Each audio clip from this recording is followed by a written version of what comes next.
Good evening. আরও একটা ইতিহাসের ক্লাস নিয়ে আমি চলে এলাম।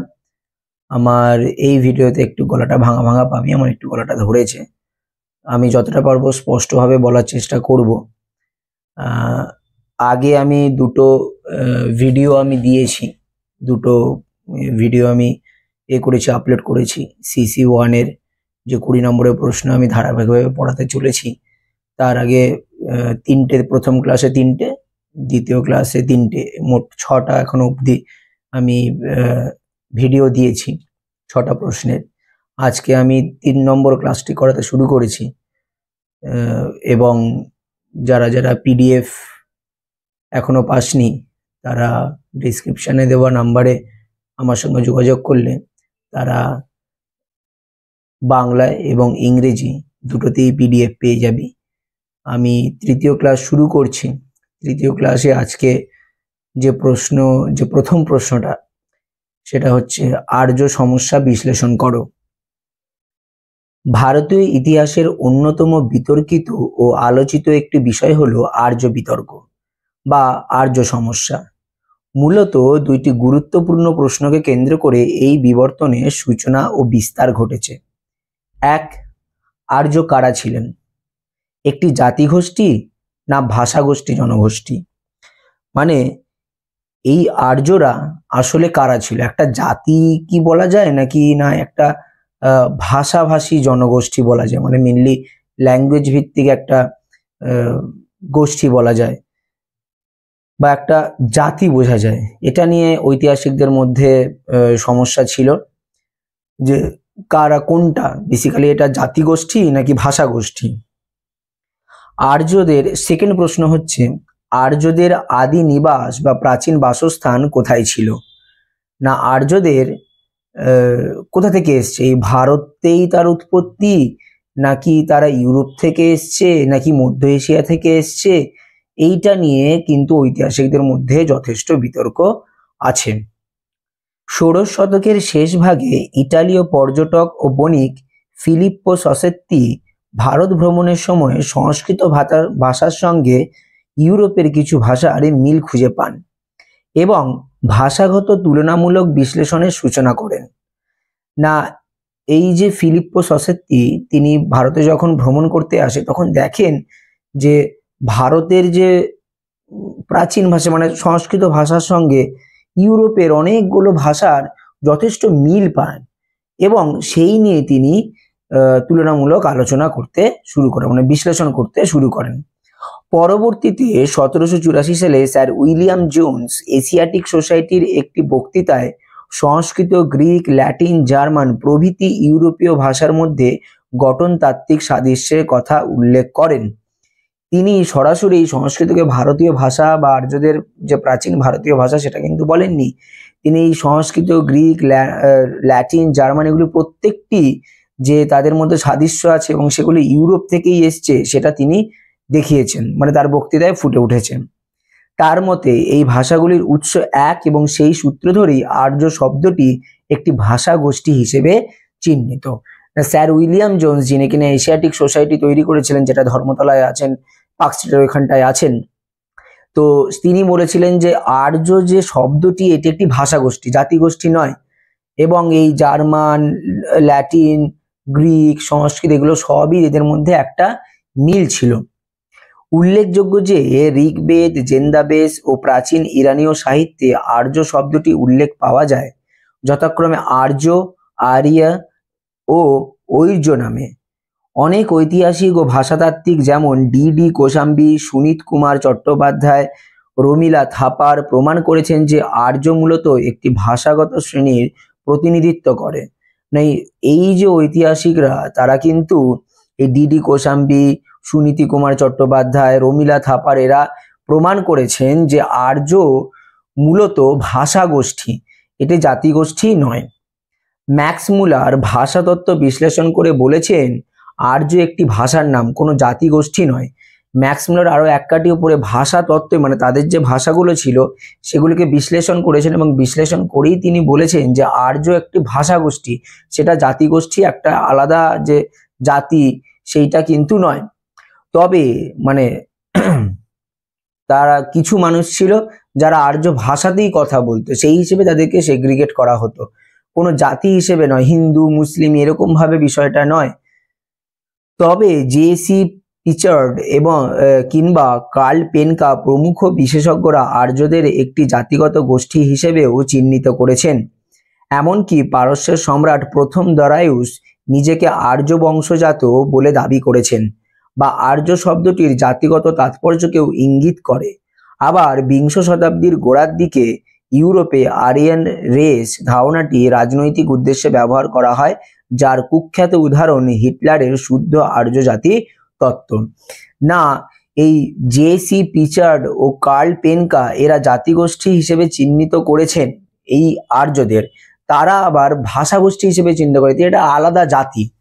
হ্যাঁ, এই জাতিগোষ্ঠী হিসেবে চিহ্নিত করেছেন। এবং দেখা যায় যে পারস্যের প্রথম সম্রাট যে দরায়ুস ছিল, তিনি নিজেকে আর্য বংশজাত বলে নিজেকে দাবি করেছেন, এবং তা প্রচন্ড তাৎপর্যপূর্ণ।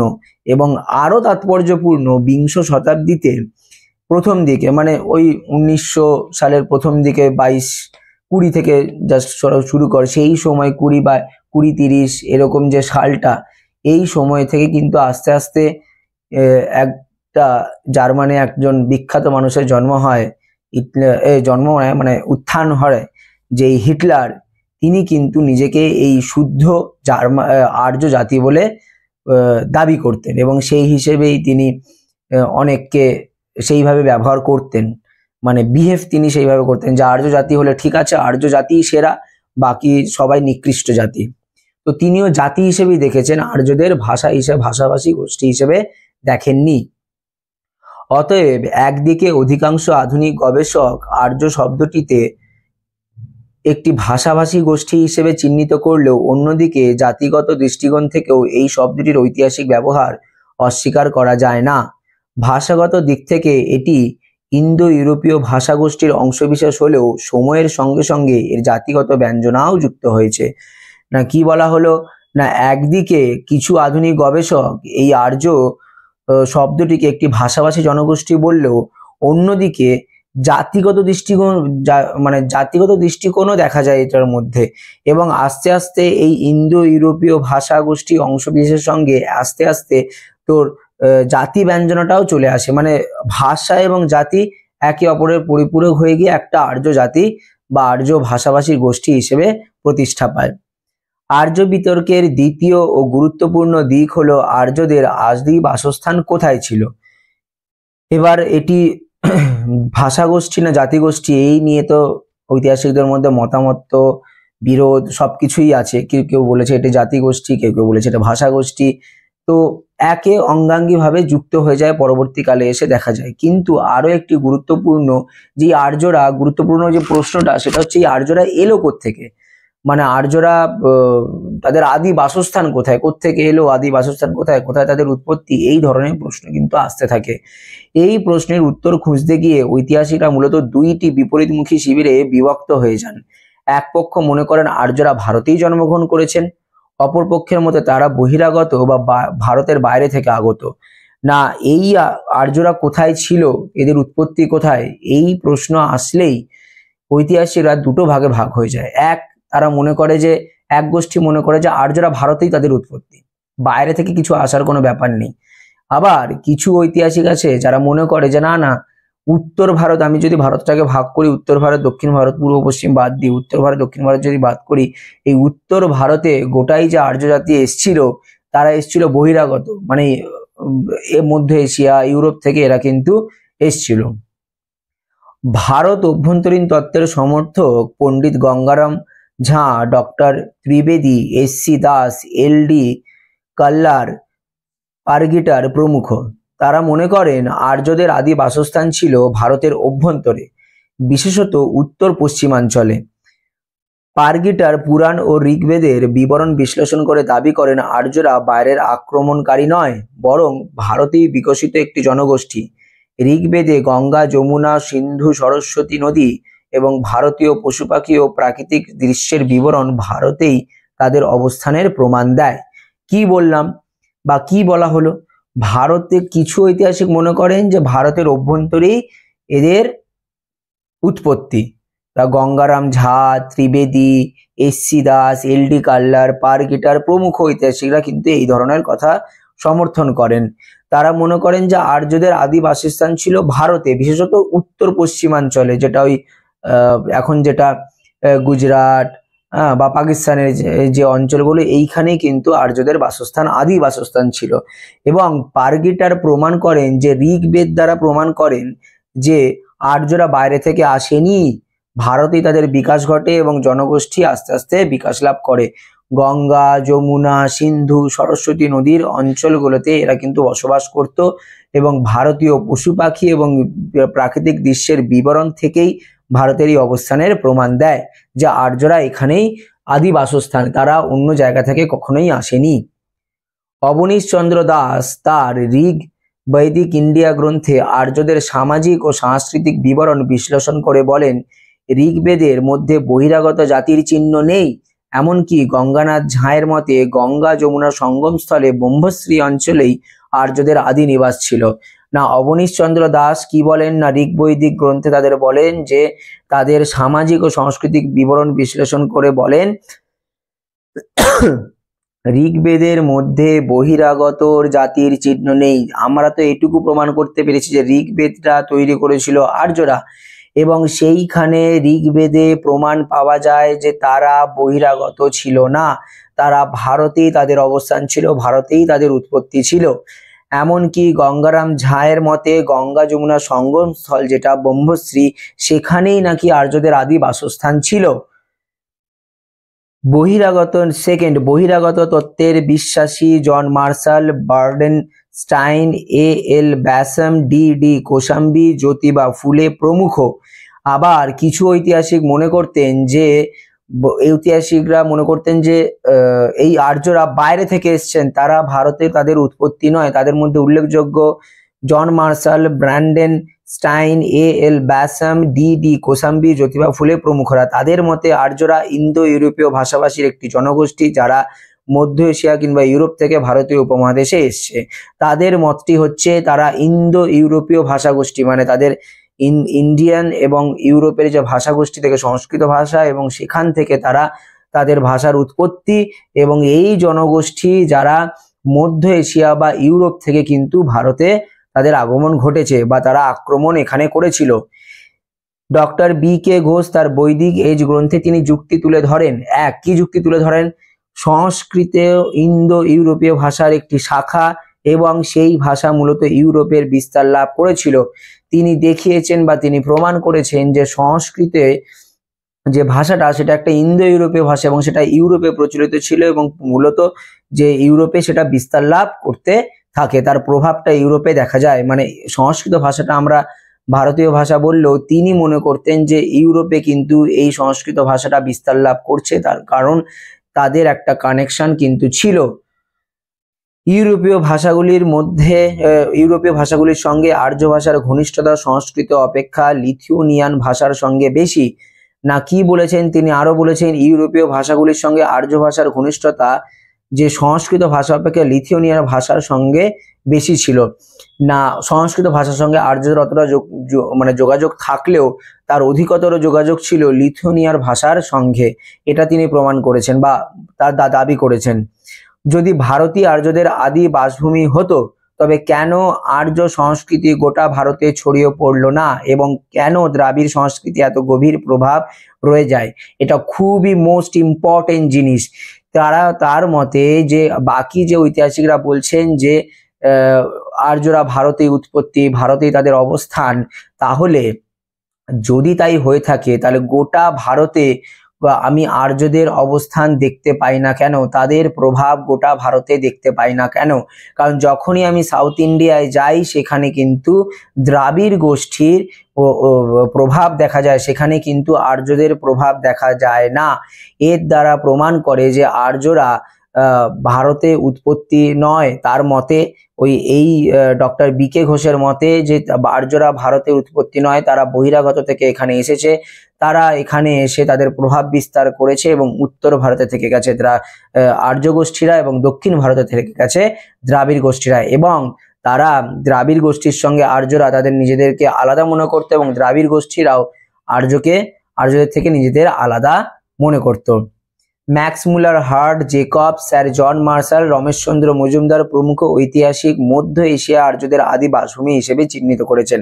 আবার এই যে Max Muller Hart, Jacob, Sir John Marshall, Rameshchandra Majumdar, এরা আবার মনে করতো ইউরোপ না, আর্যরা এসছে বা আর্যদের আদি বাসস্থান ছিল মধ্য এশিয়ায়।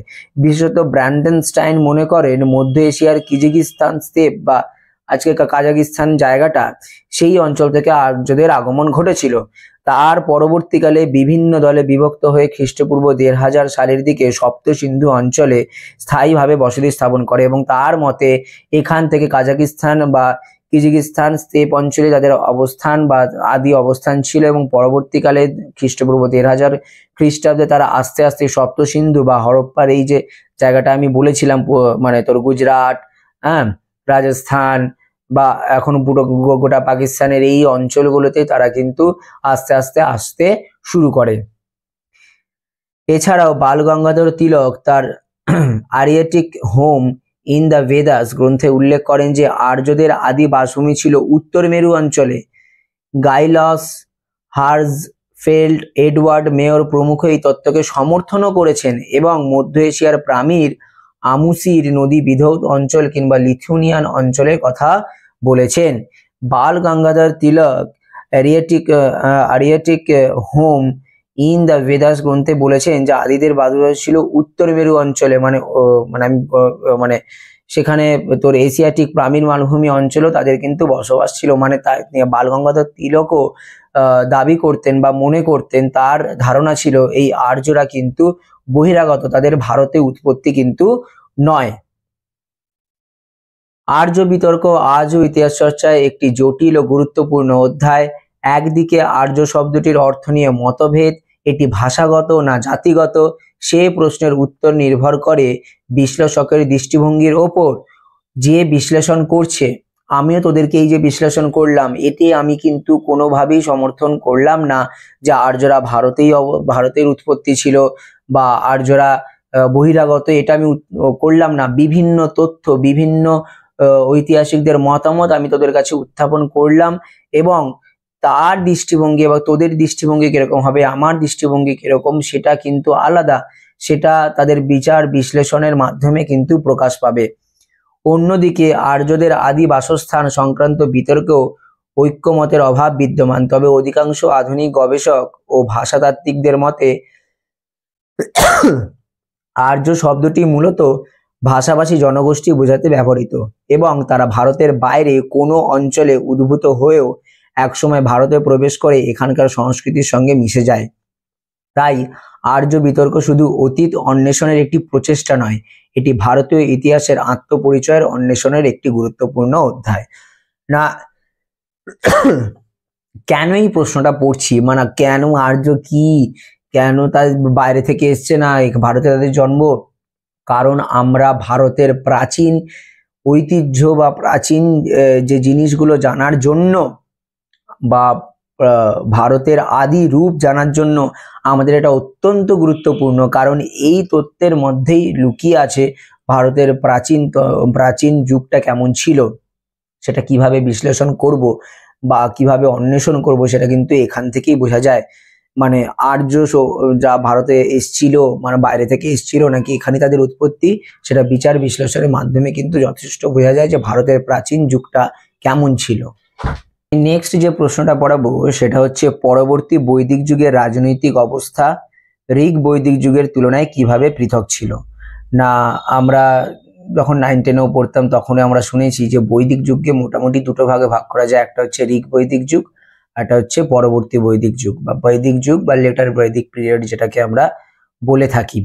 না, এই বৈদিক যুগের এদের মধ্যে, বৈদিক যুগ ও পরবর্তী বৈদিক যুগের মধ্যে যে রাজনৈতিক যে পার্থক্য ছিল সেটাই কিন্তু এর পরবর্তী বিষয়। ভারতীয় ইতিহাসের বৈদিক যুগকে দুটি ভাগে ভাগ করা যায়। ঋগ বৈদিক যুগ, তার টাইম পিরিয়ড হচ্ছে খ্রিস্টপূর্ব ১৫০০ থেকে ১০০০, এবং পরবর্তী বৈদিক যুগ তার টাইম পিরিয়ড হচ্ছে খ্রিস্টপূর্ব ১০০০ থেকে ৬০০। এই দুই যুগের মধ্যে রাজনৈতিক ক্ষেত্র বিশেষভাবে বিবর্তিত হয়। ঋগ বৈদিক যুগে যে সরল গোত্রভিত্তিক জনকেন্দ্রিক শাসন ব্যবস্থা দেখা যায়, পরবর্তী বৈদিক যুগে তা জটিল রাজ্যভিত্তিক কেন্দ্রাভিমুখী রাজনীতিতে রূপান্তরিত হয়। এই উত্তরণ রাজনৈতিক ইতিহাসের এই গুরুত্বপূর্ণ অধ্যায়। না, আমি এই রাজনীতিটা নিয়ে শুধু যদি আলোচনা করি বা আলোচনার বিষয় এটা আমাদের, তো সেখানে দেখা যায় যে ঋগ বৈদিক যুগে কি ছিল না, যে পলিটিক্যাল ফেজটা ছিল সেটা খুব সহজ সরল, খুব জটিলতা ছিল না। কিন্তু লেটার বৈদিক পিরিয়ডে যদি আমি পলিটিক্যাল মোটিভটা দেখি বা রাজনৈতিক দৃষ্টিভঙ্গিটা দেখি, সেটা কিন্তু অনেক জটিল, অনেক রাজ্যভিত্তিক, অনেক কেন্দ্রাভিমুখী, এরকম এই ধরনের জিনিস কিন্তু রাজনীতিতে ছিল। আমি প্রথম রাজনীতির যে কাঠামোয় আসবো সেটা হচ্ছে শাসন ব্যবস্থার গঠন বা তার শাসন ব্যবস্থা কেমন ছিল। ঋগ বৈদিক যুগে শাসন কাঠামো ছিল, ঋগ বৈদিক যুগে রাজা ছিল, রাজত্ব ছিল জন বা ক্ল্যান বা গোষ্ঠী ভিত্তিক, একটা ছোট্ট জনগণ নিয়ে, সেখানে ধর ১০০০, ২০০, ১০০, ২০০ এরকম জনগণ নিয়ে একটা গোষ্ঠী তৈরি হতো।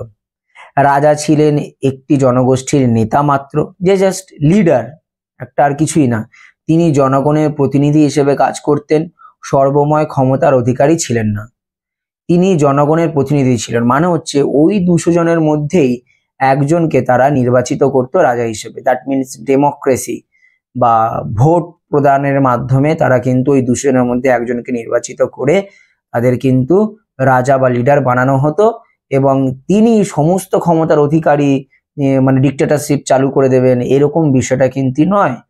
রাজা নির্বাচিত হতেন, এই আমি এক্ষুনি বললাম যে রাজাকে নির্বাচিত করা হতো, এবং বংশানুক্রমিক রাজত্বের ধারা তখনও সুপ্রতিষ্ঠিত হয়নি। মানে যদি আমাকে যদি ২০০ জনের মধ্যে লিডার বানানো হয়, তাহলে আমি নির্বাচিত হলাম তাদের দ্বারা, কিন্তু আমার ছেলেও যে পরবর্তী সেই লিডার হবে বা সেই রাজা হবে সেটা কিন্তু নয়। তারা বংশানুক্রমিক ব্যাপারটা কিন্তু তখনও গড়ে ওঠেনি ঋগ বৈদিক যুগে। সভা ও সমিতি নামক দুটি পরিষদ রাজাকে নিয়ন্ত্রণ করত। রাজার হাতে সমস্ত ক্ষমতা ছিল না। সভা সমিতিতে কিছু জনগণ থাকতো, তারা কিন্তু রাজার পরামর্শদাতা এবং সমালোচক সংস্থা হিসেবে কাজ করতো, রাজাকে পরামর্শ দিত, এবং রাজা যদি কোনো ভুল করে বা কিছু করে, সেখানে কিন্তু রাজার কাজের পর্যালোচনা বা সমালোচনাও কিন্তু সেখানে করা হতো। এবং রাজাই সমস্ত ক্ষমতার অধিকারী, রাজাই সমস্ত ডিসিশন নিয়েছে এমন কিন্তু জিনিসটা নয়। সভা সমিতি দ্বারাও কিন্তু রাজা পরিচালিত হতো, সব ক্ষমতা রাজাকে দেওয়া হয়নি। কিন্তু এই শাসন কাঠামোয় পরবর্তী বৈদিক যুগে সেটা অনেকটা চেঞ্জ হয়ে যায়। জন থেকে জনপদ বা আঞ্চলিক রাজ্য প্রতিষ্ঠিত হয়। মানে এইটুকু জায়গা থেকে ব্যাপারটা এতটা একটা রাজ্য, একটা এই আমার ভূখণ্ডটা, বিশাল বড় ভূখণ্ডটা আমার, এবং সেখানকার রাজ্যের মানুষরা তাদের আলাদাভাবে তারা নিজেদেরকে ট্রিট করত, যা একটি নির্দিষ্ট ভূখণ্ডের ওপর প্রতিষ্ঠিত ছিল। এই ভূখণ্ড আগে জনগণকে নিয়ে একটা গোষ্ঠী গড়ে উঠতো, তখন কত বড় ভূখণ্ড ছিল না। এবারে কিন্তু একটা ভূখণ্ডের ব্যাপার এসছে, এটা পলিটিক্যাল কিন্তু খুবই গুরুত্বপূর্ণ। যেরকম আমাদের এখন এটা ইন্ডিয়া, এটা পাকিস্তান, এটা আফগানিস্তান, এটা বাংলাদেশ, এটা শ্রীলঙ্কা, এই ধরনের যে আলাদা আলাদা তার ভূখণ্ড আছে, এবং এটাই তাদের প্রথম রাজনৈতিক দৃষ্টিভঙ্গি। এই তখন পরবর্তী বৈদিক যুগে কিন্তু এটাই আস্তে আস্তে চলে আসে। এই ছোট ছোট জনগোষ্ঠী যখন বাড়তে বাড়তে বাড়তে বাড়তে বিশাল জায়গা, বিশাল পরিমাণ হয়, তখনই কিন্তু এই ভূখণ্ডের কিন্তু একটা বিষয় চলে আসে। রাজা ধীরে ধীরে সর্বময় ক্ষমতার অধিকারী হন এবং রাজতন্ত্র বংশানুক্রমিক রূপ নিতে শুরু করে। রাজার ইম্পর্টেন্স আস্তে আস্তে বাড়তে থাকে, এবং রাজার যে রাজত্ব সেটা কিন্তু বংশানুক্রমিক। আগেরটাই কি ছিল না, আমাকে রাজা নির্বাচিত করলো, আমার ছেলেই যে রাজা হবে এরকম কোনো ব্যাপার নয়।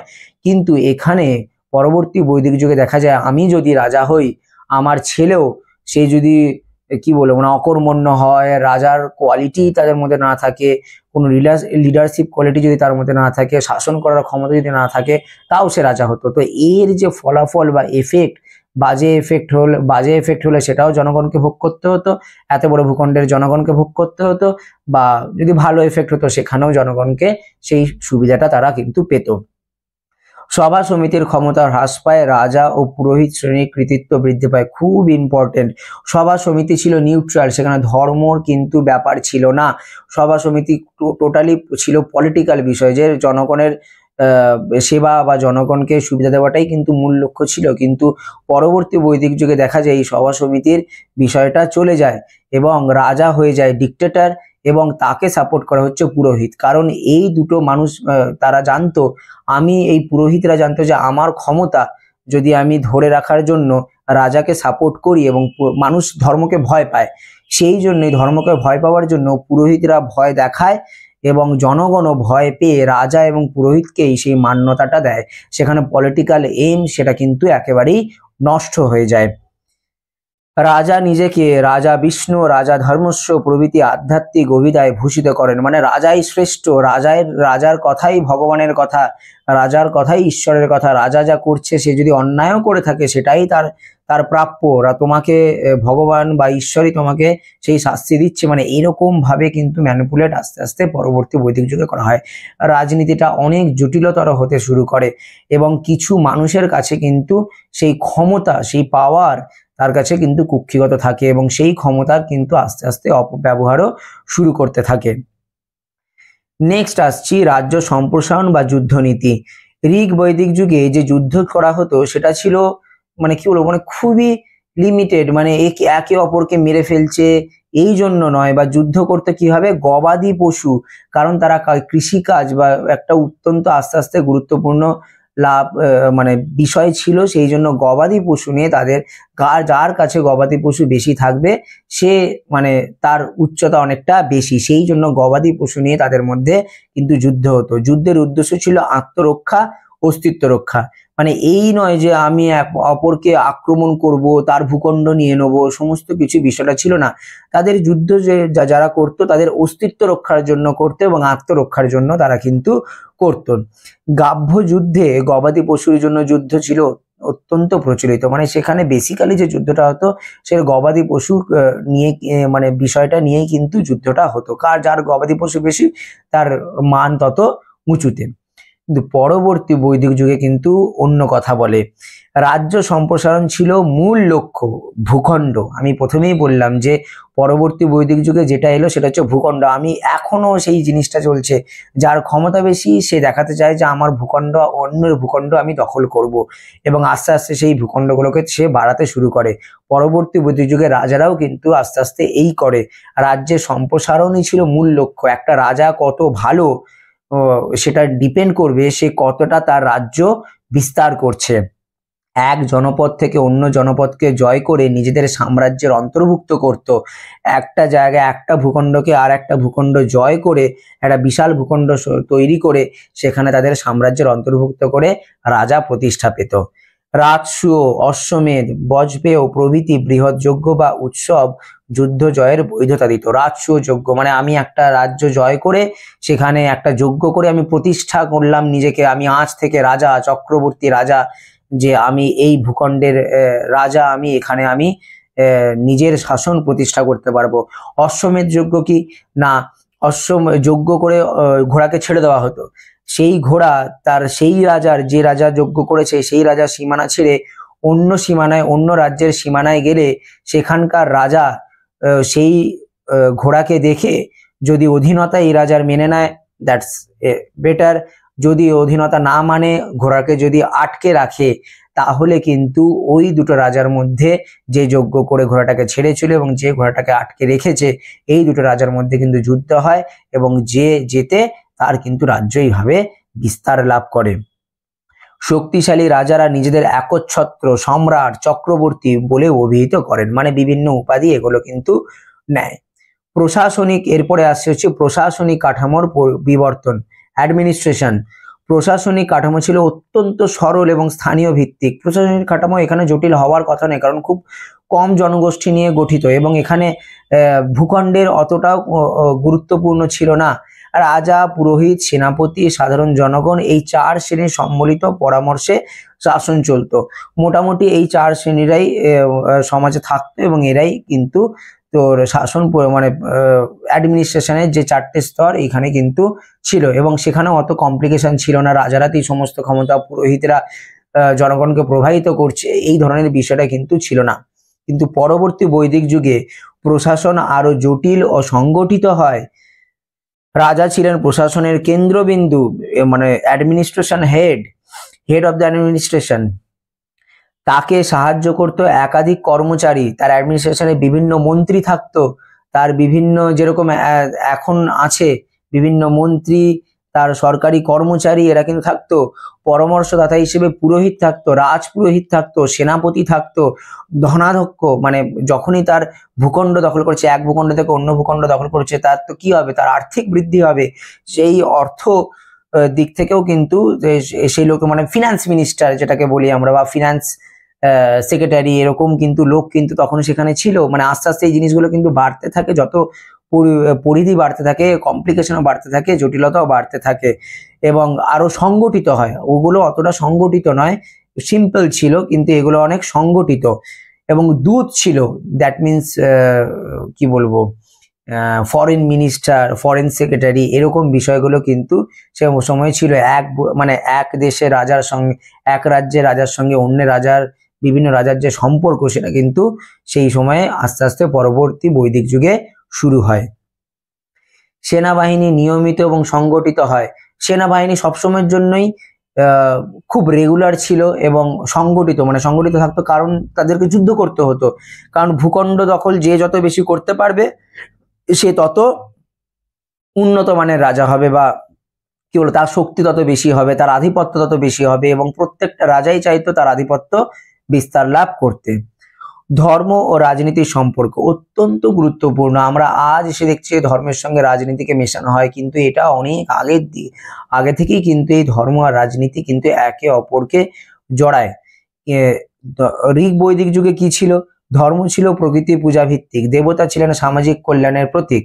না, ধর্ম এখানে প্রকৃতি পূজাই করা হতো এবং খুব সিম্পল ছিল। ধর্মের সঙ্গে রাজনীতির খুব একটা যোগাযোগ এই ঋগ বৈদিক যুগে কিন্তু দেখা যায় না। রাজনীতি ও ধর্ম আলাদা ছিল না, মানে কি বলবো, মানে এর মধ্যে কোনো কমপ্লিকেশন নেই। ধর্মের মাধ্যমে রাজনীতিকে প্রভাবিত করা, রাজনীতির মাধ্যমে ধর্মকে প্রভাবিত করার ব্যাপারটা কিন্তু অতটাও ছিল না, একে অপর পরিপূরক ছিল। তবে রাজা নিজেকে দেবতার প্রতিনিধি বলে দাবিও করতেন না। মানে এই নয় যে আমি শ্রেষ্ঠ, আমি ঈশ্বর, আমার আদেশই ভগবানের আদেশ, এরকম বিষয়টা কিন্তু একদমই ছিল না। পরবর্তী বৈদিক যুগে কিন্তু তার পরিবর্তন ঘটে, ব্রাহ্মণ্যবাদের বিস্তার ঘটে, একটা 4টে শ্রেণী তৈরি হয়। ব্রাহ্মণ, ক্ষত্রিয়, বৈশ্য, শূদ্র, এই 4টি শ্রেণীতে জনগণকে ভাগ করা হয়। ব্রাহ্মণরা ছিল অত্যন্ত সব থেকে উঁচু মার্গের। ধর্মশাস্ত্র রাজ্যকে ধর্মরক্ষক হিসেবে স্বীকৃত দেয়, মানে এই ধর্মকে রক্ষা করার দায় কার? রাজাকেই ধর্ম রক্ষা করবে, এবং রাজাই সেই ব্যক্তি যার আদেশ মানতে হবে। অশ্বমেধ যজ্ঞের মাধ্যমে রাজা নিজের সার্বভৌমত্ব প্রতিষ্ঠা করতেন। অশ্বমেধ যজ্ঞ মানে ওই ঘোড়া ছেড়ে দিত এবং সেখানে সার্বভৌমত্ব প্রতিষ্ঠা হতো, যে এই রাজার রাজ্য এটা, এবং সে তার রাজ্য বিস্তার করত। এই রাজা এই রাজ্যটা অন্য কোনো রাজ্যের দ্বারা শাসিত নয়, সে স্বাধীনভাবে সেখানে স্বাধীনভাবে তার শাসন পরিকাঠামো পরিচালনা করে রাজা। ধর্মের সাহায্যে রাজনীতিকে বৈধতা দেওয়া হতো, যা একটি গুরুত্বপূর্ণ রাজনৈতিক কৌশল হয়ে ওঠে। ধর্মকে রাজনীতির সঙ্গে মিশিয়ে রাজনীতিকে প্রভাবিত করা বা রাজনীতিকে ধর্মের ওপর প্রভাবিত করা, এই জিনিসটা কিন্তু পরবর্তী বৈদিক যুগে আস্তে আস্তে শুরু হয় বা কমপ্লিকেশন গুলো শুরু হতে থাকে। কেন্দ্র ও প্রান্তের সম্পর্ক, সেন্ট্রাল, যেটাকে আমরা বলি সেন্ট্রাল গভর্নমেন্ট বা স্টেট গভর্নমেন্ট, যে বিষয়টা তখনও কিন্তু সেইটা ছিল। এই 200 জন জনগোষ্ঠীর মধ্যে একজন লিডার ছিল, কিন্তু ওই একজন লিডার 200 জনকে একসাথে দেখা সম্ভব হয় না, তাই তিনি সেন্ট্রালে বসে থাকেন এবং তিনি কর্মচারী নিয়োগ করেন। সে কিছু জন, একটা প্রতিনিধি তৈরি, একজন লিডার তৈরি করে, সে 50 জনকে দেখে। আর একজন লিডার তৈরি করে, মানে এটা সেন্ট্রালে যে বসে আছে সে তার মাধ্যমে সেখানকার যে কিছু কিছু সংখ্যক জনগোষ্ঠী তাদেরকে নিয়ন্ত্রণ করে। এবং স্থানীয় স্তরে গোষ্ঠী প্রধানদের বিশেষ ভূমিকা ছিল, কেন্দ্রের ক্ষমতা সীমিত ছিল। এখানে এই যে ঋক বৈদিক যুগে কেন্দ্রের যে পাওয়ারটা সেটা একচ্ছত্র বা ডিক্টেটরশিপের মতো ছিল না। সবার ধরে এই 50 জনের যে প্রতিনিধি সে এসে রাজাকে পরামর্শ দিত এবং রাজা যা বলতো সেটাই এদেরকে মানতে হতো, এরকম বিষয় নয়। সবার আলোচনা করেই কিন্তু সমস্ত কিছু সিদ্ধান্ত নেওয়া হতো। রাজা একাই সমস্ত ক্ষমতা প্রয়োগ করতে পারতো না। কিন্তু পরবর্তী বৈদিক যুগে একটি সংগঠিত প্রশাসনিক কাঠামোর মধ্য দিয়ে কেন্দ্রীয় শাসিত রাষ্ট্র ব্যবস্থার জন্ম হয়। রাজধানী শহরের ধারণা এই যুগে শুরু হয়, যেমন কুরুদের হস্তিনাপুর। না, একটা আরো সংগঠিত, আরো ভালো, আরো দৃঢ় একটা কেন্দ্রীয় সরকার গড়ে ওঠে এবং কেন্দ্রীয় সরকার তার প্রতিনিধি দল বিভিন্ন এত বড় ভূখণ্ড, বিশাল বড় ভূখণ্ড তো যায় ওই অধিপতি হয়ে গেছে এবং সেখানে তো যোগাযোগ রাজার পক্ষে একার পক্ষে সম্ভব নয়। সে বিভিন্ন সরকারি কর্মচারী সেখানে অ্যাডমিনিস্ট্রেটরদের পাঠাতো, তারা ওখানে কিন্তু শাসন পরিচালনা করতো এবং প্রত্যেকটা কন্ট্রোল করতো টোটালি সেন্ট্রাল। এই সেন্ট্রালের মাধ্যমে কিন্তু, এবং সেগুলো ছিল অত্যন্ত দৃঢ়, অত্যন্ত সিস্টেমেটিক বিষয়টা কিন্তু ছিল। এবং রাজধানী যেখানে সেন্ট্রাল, এই যে কনসেপ্টটা, এই সেন্ট্রালে কিন্তু তারা বসে থাকতো। যেরকম কুরুদের কি ছিল রাজধানী? হস্তিনাপুর। স্থানীয় প্রধানরা রাজার প্রতিনিধিতে কাজ করত, কেন্দ্রীয় নিয়ন্ত্রণ মজবুত ছিল। এই যে স্থানীয় প্রধানরা, মানে এই ধরো টোটাল ভূখণ্ডের এইখানে কিছু স্থানীয় প্রতিনিধি ছিল, এইখানে কিছু স্থানীয় প্রতিনিধি ছিল, এখানে কিছু স্থানীয়, তারা রাজার সঙ্গে কানেক্ট থাকতো। তাদের ট্যাক্স, তাদের জমি জায়গা সমস্ত কিছু কিন্তু তারা এই কালেক্ট করে এই কেন্দ্রীয় সরকারকে কিন্তু দিত এবং কেন্দ্রীয় সরকার কিন্তু এদের সঙ্গে টোটালি কানেক্টেড ছিল। রাজনৈতিক প্রতিষ্ঠান সমূহের পরিবর্তন। সভা ও সমিতি ছিল গুরুত্বপূর্ণ। সভা ছিল অভিজাতদের সমিতি আর সমিতি ছিল জনসাধারণের সভা। আমি আগেই বললাম যে বৈদিক যুগে কিন্তু সভা সমিতির একটা গুরুত্বপূর্ণ বিষয় ছিল। সভা সমিতি দ্বারা কিন্তু রাজা পরিচালিত হতো, পুরোটা নয় হতো, তাদের প্রভাব ছিল এবং রাজারও সেখানে কিন্তু তাদের ডিসিশন নিতে হলে সভা সমিতির সঙ্গে আলোচনা করেই কিন্তু প্রত্যেকটা ডিসিশন নিতে হতো। এইগুলি রাজাকে পরামর্শ দিত এবং প্রয়োজনে বিরোধও করত। রাজাকে পরামর্শ দিত এবং রাজা যদি কোনো ডিক্টেটরশিপ করে থাকে সেখানে কিন্তু তার বিরোধিতাও কিন্তু এই সভা সমিতিগুলো করত। কিন্তু পরবর্তী বৈদিক যুগে সভা সমিতির গুরুত্ব কমে যায়। তারা অনেক সময় পুরোহিত বা অভিজাতদের শ্রেণীর নিয়ন্ত্রণে চলে যায়। রাজা প্রায় স্বেচ্ছাচারী শাসনে পরিণত হয়। এখানে কিন্তু অভিজাত শ্রেণীরা অত্যন্ত গুরুত্বপূর্ণ ভূমিকা পালন করে, পুরোহিতরা অনেকটা গুরুত্ব পালন করে। অভিজাত শ্রেণী মানে মন্ত্রীরা, ওই তোর সরকারি কর্মচারীরা, উচ্চ শ্রেণী সরকারি কর্মচারীরা, এই পুরোহিতরা, এরাই কিন্তু এই শাসন কাঠামোকে অনেকটা প্রভাবিত করত এবং রাজা অবভিয়াসলি সেখানে ডিক্টেটরশিপ চালাতো এবং রাজাই কিন্তু শেষ সিদ্ধান্তটা নিত। মানে সবার সিদ্ধান্ত একদিকে, রাজার সিদ্ধান্ত আর একদিকে, মানে বিষয়টা এরকমই। রাজা তার সিদ্ধান্তই শেষ কথা এবং সেটাই ভূখণ্ডের যে তার অধিকৃত ভূখণ্ডে কিন্তু সেই অ্যাডমিনিস্ট্রেশন সিস্টেমটা চলতো। জনপদ ও মহাজনপদের ভিত্তিপ্রস্তর। আমরা জানি যে এই মহাজনপদ যে ছিল, 16টি মহাজনপদ ছিল, সেখান থেকে কিন্তু জনপদ থেকেই মহাজনপদ আস্তে আস্তে কিন্তু তৈরি হয়। পরবর্তী বৈদিক যুগের শেষে থেকে জনপদ এবং পরবর্তীকালে মহাজনপদের জন্ম হয়। এই সময় কুরু, পাঞ্চাল, কোশল, বিদেহ, মগধ, এইগুলো কিন্তু মৎস্য, বৎস, এরা কিন্তু 16টি যে মহাজনপদ আস্তে আস্তে কিন্তু উত্থান ঘটতে শুরু করে। মানে 16টি বড় বড় সাম্রাজ্য বা বড় বড় রাজার কিন্তু আস্তে আস্তে উত্থান ঘটে। এটি ভারতীয় ইতিহাসে একটি মাইল ফলক মুহূর্ত, কারণ এই রূপান্তর থেকে প্রাচীন ভারতের প্রথম রাজ্য বা সাম্রাজ্যের ভিত্তি স্থাপিত হয়।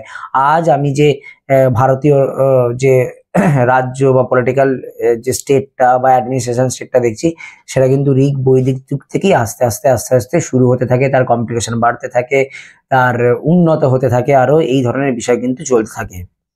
ঋক বৈদিক যুগ থেকে পরবর্তী বৈদিক যুগে ভারতের রাজনৈতিক পরিসরে এক সুস্পষ্ট বিবর্তন পরিলক্ষিত হয়। সরল গোষ্ঠীভিত্তিক সমাজ থেকে জটিল জনপদ ভিত্তিক শাসনে উত্তরণ ঘটে। রাজা হয়ে ওঠে সর্বময় ক্ষমতার আধার। ধর্ম ও রাজনীতির মেলবন্ধন ঘটে। প্রশাসনিক কাঠামো শক্তিশালী হয় এবং যুদ্ধ সম্প্রসারণ রাজনীতির মূল লক্ষ্য হয়ে দাঁড়ায়।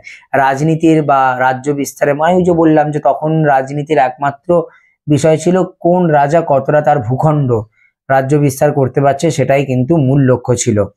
এই রাজনৈতিক রূপান্তর শুধুমাত্র পরবর্তী মহাজনপদ মগধ সাম্রাজ্যের ভিত্তি প্রস্তুত করে না, বরং ভারতীয় ইতিহাসে একটি নতুন অধ্যায় সূচনা করে, যেখানে রাষ্ট্র, সমাজ, ধর্ম একে অপরের সঙ্গে গভীরভাবে যুক্ত হয়। শুধু যে সাম্রাজ্যের বিস্তার তাই নয়, পরবর্তীকালে সমাজ, ধর্ম, রাষ্ট্র একে অপরের সঙ্গে অঙ্গাঙ্গিভাবে যুক্ত হয় এবং একটা ওয়েল অ্যাডমিনিস্ট্রেশনের দিকে কিন্তু আস্তে আস্তে এগোতে শুরু করে। কারণ জনগোষ্ঠী যত বাড়তে থাকে তার অ্যাডমিনিস্ট্রেশনের প্রয়োজন হয়, জটিলতা বাড়তে থাকে এবং জটিলতর অ্যাডমিনিস্ট্রেশনের প্রয়োজন হয়, উন্নত অ্যাডমিনিস্ট্রেশনের প্রয়োজন হয় সেই সিস্টেমটাকে পরিচালনা করার জন্য। যে প্রশ্নটা আমি শুরু করতে চলেছি সেটা হচ্ছে, বৌদ্ধ ও জৈন ধর্মের উত্থানের পথকে প্রশস্ত করার ক্ষেত্রে কৃষি কতটা গুরুত্বপূর্ণ ছিল? কৃষির উন্নতি কতটা গুরুত্বপূর্ণ ছিল বা কৃষিকাজ কতটা গুরুত্বপূর্ণ ছিল এই বৌদ্ধ ও জৈন ধর্ম উত্থানের পেছনে? খ্রিস্টপূর্ব ৬ষ্ঠ শতক ছিল ভারতীয় উপমহাদেশে এক বিশেষ যুগান্তরের সময়। এই সময়ে দেখা যায় নতুন নতুন ধর্মীয় ও দার্শনিক আন্দোলনের সূত্রপাত, যার মধ্যে বৌদ্ধ ও জৈন ধর্ম বিশেষভাবে গুরুত্বপূর্ণ। এই ধর্মদ্বয়ের আবির্ভাব শুধুমাত্র আধ্যাত্মিক চাহিদা পূরণের জন্য নয়, বরং তৎকালীন আর্থসামাজিক পরিবর্তনের ধারাবাহিক ফলস্বরূপ ঘটেছিল। না, এই খ্রিস্টপূর্ব ৬ষ্ঠ শতকে যে আস্তে আস্তে বিভিন্ন ধর্ম দেখা যায়, বিভিন্ন ধর্মের উৎপত্তি হয়, তার মধ্যে অত্যন্ত গুরুত্বপূর্ণ যে দুটি ধর্ম সেটা হচ্ছে বৌদ্ধ ধর্ম ও জৈন ধর্ম। এই দুটো ধর্ম শুধুমাত্র আধ্যাত্মিক চাহিদায় মানুষের মেটাচ্ছে তা কিন্তু নয়, আর্থসামাজিক পরিবর্তনের দিকটাও একটা গুরুত্বপূর্ণ দিক হিসেবে দেখা যায়। মানে এই ধর্মটাও প্রভাবিত হচ্ছে আর্থসামাজিক দিক থেকে। কৃষির উন্নতি সেই পরিবর্তনের অন্যতম প্রধান চালিকা শক্তি ছিল। কৃষি ব্যবস্থার রূপান্তর সমাজে নতুন শ্রেণীর উদ্ভব ঘটায়, চিন্তার নতুন দিগন্ত উন্মোচিত করে, প্রচলিত সামাজিক কাঠামোর প্রতি প্রশ্ন তোলে, যা পরবর্তীকালে বৌদ্ধ ও জৈন ধর্মের মতো বিকল্প ধর্ম ব্যবস্থার পথ প্রশস্ত করে। না, কৃষিকাজ যখন হয়ে ওঠে তখন দেখা যায় যে সাধারণ মানুষ বা এই লেবার, মানে কৃষক, শ্রমিক, এই ধরনের মানুষ কিন্তু সংখ্যা বাড়তে থাকে এবং তাদের কিন্তু ওই যে আমি আগেরটায় পড়ালাম যে বৈদিক যুগে কিন্তু একটু উচ্চ স্তরের মানুষদেরই কিন্তু ধর্মে স্থান পেত। এই যে শূদ্ররা, তারা সংখ্যায় বেশি হলো, তারা কিন্তু কোনো রকম ধর্ম প্রতিষ্ঠা বা তাদের জন্য কিন্তু কোনো ধর্ম কিন্তু সেইভাবে তাদেরকে মুক্তির পথ বা আধ্যাত্মিকতার পথ কিন্তু দিত না। তো এই যে কৃষক, শ্রমিক, মেথর, ডোম, এরা কিন্তু আস্তে আস্তে সমাজে কি বলবো মানে পরিত্যক্ত হতে শুরু করে, তাদেরকে কেউ পেই করে না। কিন্তু তাদের এই মুক্তির জন্যই কিন্তু এগিয়ে আসে এই বৌদ্ধ ও জৈন ধর্ম। খ্রিস্টপূর্ব ৬০০ অব্দের দিক থেকে গঙ্গা বঙ্গ উপত্যকায়, বিশেষত মগধ, কোশল, কাশী অঞ্চলে কৃষির ব্যাপক অগ্রগতি লক্ষ্য করা যায়। কৃষিকাজ উন্নতি হতে শুরু করতে বা কৃষিকাজকে মানুষ একটা বিশেষ পেশা হিসেবে তখন কিন্তু বেছে নেয় এবং অনেক মানুষ কিন্তু এই কাজের সঙ্গে যুক্ত হয়। এই পরিবর্তনের মূল উৎস ছিল লোহার ব্যবহারের বিস্তার। না, এইখানে মানুষ আস্তে আস্তে লোহার ব্যবহার করতে থাকে এবং নাঙল তৈরি করতে থাকে, কৃষিকাজের সরঞ্জাম, বিভিন্ন বেলচা, কোদাল, এগুলো তৈরি করতে থাকে এবং ঘন বনভূমি কেটে কৃষিযোগ্য জমি তৈরি হয়, যা খাদ্য উৎপাদনে বিপুল পরিমাণ বৃদ্ধি ঘটায়। এর ফলে সমাজে উদ্বৃত্ত খাদ্য ও সম্পদের সঞ্চয় সম্ভব হয়, যা অর্থনৈতিক কাঠামোকে স্থিতিশীল করে নগরায়নের পথকে প্রশস্ত করে। মানে এই কৃষিকাজ খুবই উন্নতি হতে শুরু করে এবং একটা স্টেবল অর্থনীতি কিন্তু জায়গায় আমি আসতে শুরু করে এবং অর্থনৈতিক কাঠামোটা খুব উন্নত হতে শুরু করে। এখন সমাজে জমির মালিকানা ধীরে ধীরে জমিদার অভিজাত শ্রেণীর হাতে কেন্দ্রীভূত হতে থাকে এবং এই যে জমির মালিক, তারা জমিদার, তারা অভিজাত শ্রেণী, সাধারণ কৃষকদের উপর চাপ বাড়তে থাকে এবং তাদের আর্থসামাজিক দুর্দশা নতুন সামাজিক অস্থিরতার জন্ম দেয়। তো এই যে কৃষির উন্নতির সঙ্গে সঙ্গে জমিদার, অভিজাত, কৃষক, এই তিনটি শ্রেণীর যে উৎপত্তি হয়, এখানে জমিদার ও অভিজাতরা তাদের নিজস্ব মুনাফা অর্জনের জন্য তাদের উপর অত্যাচার করে তাদের জমিতে জোর করে কৃষিকাজ করাতো এবং সেই বা খুব কম পরিমাণ, তার যতটা পরিমাণ প্রাপ্য সেই পরিমাণ প্রাপ্য কিন্তু অভিজাত বা জমিদাররা তাদেরকে দিত না এবং সেইভাবে কোনো রকম তাদেরকে ইম্পর্টেন্স দিত না। সেইখানে কিন্তু একটা সামাজিক অস্থিরতা তৈরি হয় কৃষকদের এবং জমিদার মধ্যে। সেই সঙ্গে কৃষকদের উদ্বৃত্ত উৎপাদন শহরে গড়ে তোলার সম্ভাবনা সৃষ্টি করে, যেখানে ব্যবসা বাণিজ্য, কারিগরি শিল্প এবং নতুন নতুন পেশার মানুষের আবির্ভাব ঘটে। এবং মানে আস্তে আস্তে এই কৃষির উন্নতির সঙ্গে সঙ্গে ব্যবসা বাণিজ্যের উন্নতি হতে শুরু করে, নতুন নতুন পেশার আবির্ভাব ঘটে। এই পরিবর্তিত পরিস্থিতি সমাজের এক বিশাল অংশ, যারা ব্রাহ্মণ ধর্মের কঠোর নিয়ম কানুন জাতিভিত্তিক বিভাজনের স্থান পায়নি, তো এই কৃষকরা, বিশাল সংখ্যক কৃষকরা, হ্যাঁ, ব্যবসায়ী মানুষরা, বা কি বলবো, লেবার শ্রমিকরা, এরা কিন্তু এই ব্রাহ্মণদের তো অনেক কঠোর নিয়ম সেই সময় ছিল, তো কঠোর নিয়ম তারা মানতে পারতো না, এবং তাদেরকে সেই জায়গাটাও কিন্তু তাদেরকে দেওয়া হতো না। তো তারা বিকল্প পথের সন্ধান খুঁজতে শুরু করলো, যে আমাদের তো আধ্যাত্মিকতার মানুষ তো ধর্মাচরণ করবেই, এটা তো খুব ন্যাচারাল বিষয়। তো এক ধর্ম, তারা এমন একটা সিম্পল তারা ধর্ম পালন করতো যত তাদের কঠোর নয়, তাদেরকে মানে ইম্পোজ করা হবে তাদের ওপরে, এরকম বিষয় যাতে না হয়, তারা সুষ্ঠু স্বাধীনভাবে যাতে ধর্মাচরণ করতে পারে। এই অবস্থায় বৌদ্ধ ও জৈন ধর্ম আবির্ভূত হয়ে ওঠে এক গুরুত্বপূর্ণ বিকল্প পথ হিসেবে। না, এই ক্ষেত্রে কিন্তু বৌদ্ধ ও জৈন ধর্ম কিন্তু কৃষক বা এই সাধারণ মানুষের কিন্তু একটা গুরুত্বপূর্ণ দিক হিসেবে দেখা যায়। তারা কিন্তু প্রভাব বিস্তার করে এই সাধারণ মানুষের উপরে। কেন? বৌদ্ধ ধর্ম সমাজের জাত পাত যোগ্য জটিল আচরণবিধির পরিবর্তে অহিংসা, সম্যক জীবিকা, মধ্যম মার্গ এবং সহজ মুক্তির কথা প্রচার করে। খুব স্বাভাবিক, বৌদ্ধ ধর্ম এসেই কিন্তু ব্রাহ্মণদের সেই যে কঠোর একটা মানে জোর করে মানে মানতেই হবে, তার ইচ্ছা না হলেও তাকে মানতে হবে, এরকম ধর্মাচরণের থেকে তারা কিন্তু খুব সহজ সরল সাধারণ মধ্য মার্গ, মানে খুব জটিল জীবন যাপন করতে হবে, ধর্মের জন্য কৃচ্ছ সাধন করতে হবে, প্রচুর ত্যাগ করতে হবে, এরকম বিষয় নয়। আবার একেবারে বকে যাওয়াও নয়, মানে কোনো ধর্মাচরণ নেই এরকম বিষয়টা কিন্তু নয়। এবং ধর্ম পালনটাও অনেক জটিলতার মধ্যে দেওয়া নাই, এই যজ্ঞের মধ্যে তো একটা অনেক জটিলতা আছে, তার অনেক রিচুয়াল আছে, সেটা সবার পক্ষে সম্ভব নয়। কিন্তু বৌদ্ধ ধর্মে সেই জিনিসগুলো নেই, বা তারা সহজ সরলভাবে সেই ধর্মটাকে তারা পালন করতে পারে। এবং যেখানে কোনো জাতপাত নেই, যে মানে এরাই খালি শুধু বৌদ্ধ ধর্মে দীক্ষিত হতে পারবে, বাকিরা হতে পারবে না, এরকম নয়, যে কেউ সেই ধর্ম কিন্তু গ্রহণ করতে পারতো। গৌতম বুদ্ধ প্রচলিত ধর্মীয় আচার অনুষ্ঠানের অর্থহীনতা, বৈষম্যের তীব্র সমালোচনা করেন। যে বৌদ্ধ ধর্মের প্রতিষ্ঠাতা গৌতম বুদ্ধ, সেখানে কিন্তু এই যে মানে কি বলবো, মানে আচার অনুষ্ঠানে এটা কিন্তু তিনি মানেই খুঁজে পান না। এবং বৈষম্যের এই যে বৈষম্য, তুমি ব্রাহ্মণ ও ক্ষত্রিয় শূদ্র বৈশ্য, এই বিভাজন কিন্তু তাদের এই বৌদ্ধ ধর্মে কিন্তু ছিল না। তাদের বৌদ্ধ ধর্মের মূল কথাই ছিল মানুষের মুক্তি, এবং সেই মুক্তির যে কোনো পথেই মানে খুব সহজ সরলভাবে তার জীবনযাপনের মাধ্যমে কিন্তু সেই মুক্তির পথকে খুঁজতে হতো।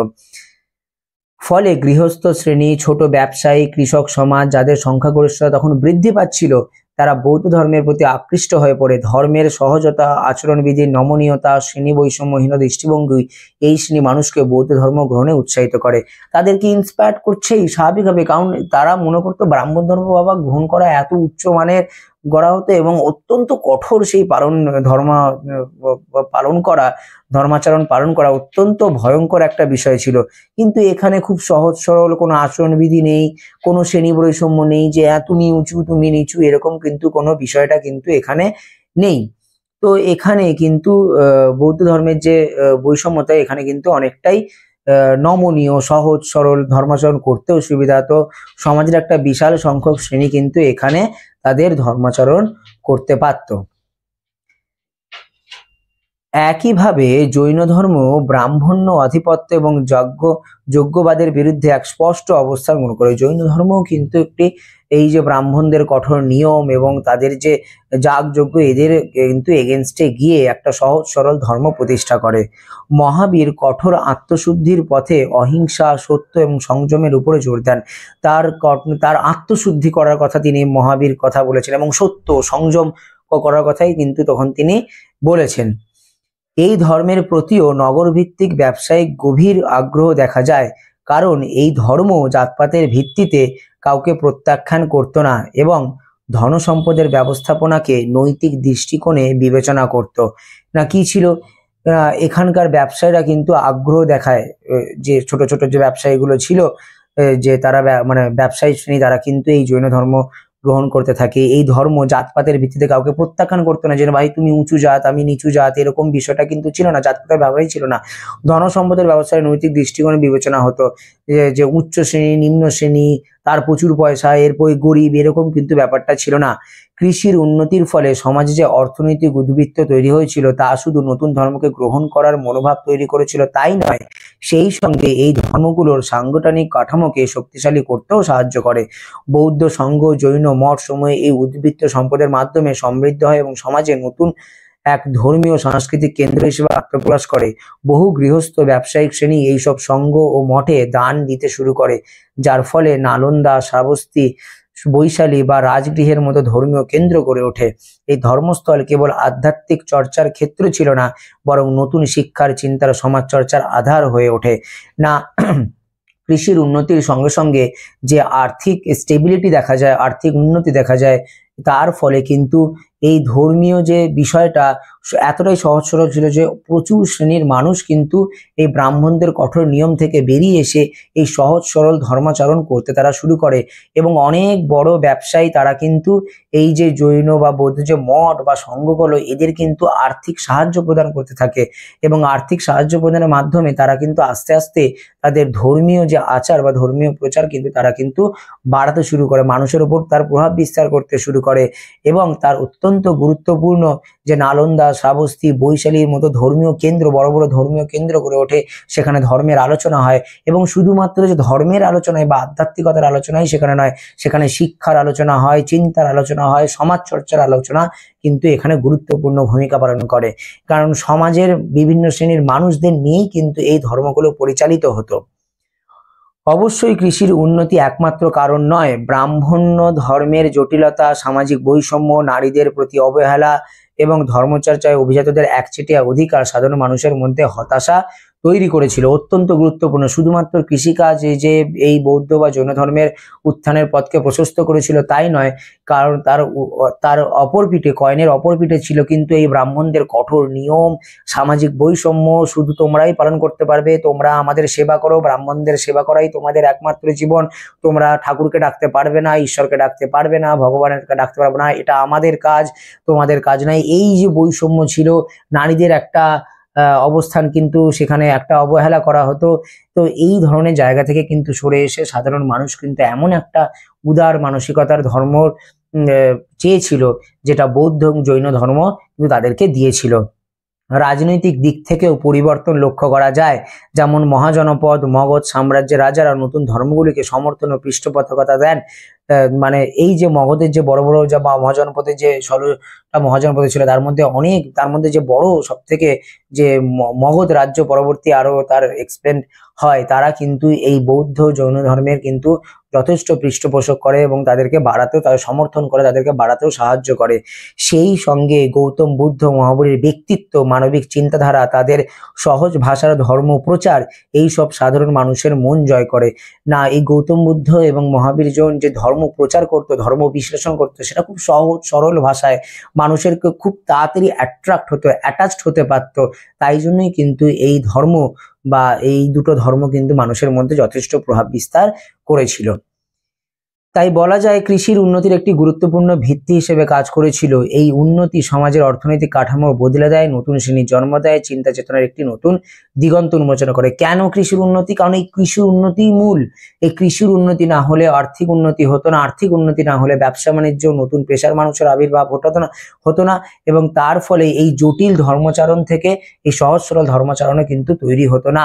তো কৃষির উন্নতি বা কৃষির পথ বা কৃষির যে পথই কিন্তু দেখিয়েছিল যে এই সহজ সরল ধর্মগুলোকে কিভাবে পরিচালনা করা যায়, বা পরিচালনা মানে এই ধর্মগুলো আস্তে আস্তে কিন্তু বাড়তে শুরু করে। তার গুরুত্বপূর্ণ দিক ছিল এই কৃষির উন্নতি। এই পরিবর্তিত পটভূমিতে বৌদ্ধ জৈন ধর্মের মতো মানবিক এবং মুক্ত মনা প্রগতিশীল ধর্মের উত্থান সম্ভব হয়েছিল। যদিও এটি একমাত্র কারণ নয়, তবে নিঃসন্দেহে অত্যন্ত গুরুত্বপূর্ণ একটি কারণ যা ধর্মীয় আন্দোলনের পথকে সুগম করেছিল। আমি এটা বলছি না বা এই তথ্য দিচ্ছি না যে শুধুমাত্র কৃষিকাজের মাধ্যমে জৈন বা বৌদ্ধ ধর্মের উত্থান ঘটেছিল। এটা একটা পার্ট, এটা একটা কারণ, একটা মানে অনেকগুলো কারণের মধ্যে একটা কারণ। এর অনেক কারণ আছে। বৌদ্ধ ধর্ম জৈন ধর্মের উত্থানের পেছনে অনেকগুলো কারণ আছে, কিন্তু এইখানে মেনলি কৃষিকাজ যে একটা গুরুত্বপূর্ণ ভূমিকা পালন করেছিল এই বৌদ্ধ ধর্ম জৈন ধর্মের উত্থানের পথকে প্রশস্ত করার ক্ষেত্রে, তা কিন্তু আমি এখানে আলোচনা করলাম যে কিভাবে একটা কৃষিকাজের উন্নতির সঙ্গে সঙ্গে মানুষ এই জটিল ব্রাহ্মণ যে ধর্মটা পরিচালনা করেছিল তার থেকে বেরিয়ে এসে মানুষ কি সুন্দর বৌদ্ধ, সহজ সরল বৌদ্ধ ধর্ম এবং জৈন ধর্মের পথের দিকে এগিয়ে চলতে শুরু করলো। যে তিনটে প্রশ্ন আজকে পড়ালাম সেই তিনটে প্রশ্নের মধ্যে যদি কোনো রকম সমস্যা থাকে আমাকে কমেন্টে জানাবি, বা আমার ডেসক্রিপশনে নাম্বার দেওয়া থাকবে, সেখানে আমার সঙ্গে যোগাযোগ করলে আমি প্রবলেম সলভ করার চেষ্টা করব। এবং এই তিনটে প্রশ্নের পিডিএফ বাংলা ভার্সন বা ইংলিশ ভার্সন সেগুলো সবই আমি দিয়ে দেবো, আমার সঙ্গে যোগাযোগ করলে আমি দিয়ে দেবো। আগের আমি দুটো ক্লাস করেছি, সেখানে আমি তিনটে, প্রথম ক্লাসে তিনটে, তারপরে ক্লাসে তিনটে, এরকম 6টা প্রশ্ন পড়িয়েছি। আজকে 3য় নম্বর ক্লাসে আরো 3টে প্রশ্ন পড়ালাম, এরকম 9টা প্রশ্ন আমি আপাতত পড়ানো হয়ে গেছে। তো এগুলো বাংলা ভার্সন এবং ইংলিশ ভার্সন যে ভার্সনই হোক, কারোর যদি লাগে তাহলে ডিসক্রিপশনে দেওয়া ফোন নাম্বার, সেখানে আমার সাথে যোগাযোগ করলে আমি তাদেরকে পাঠিয়ে দিতে পারবো।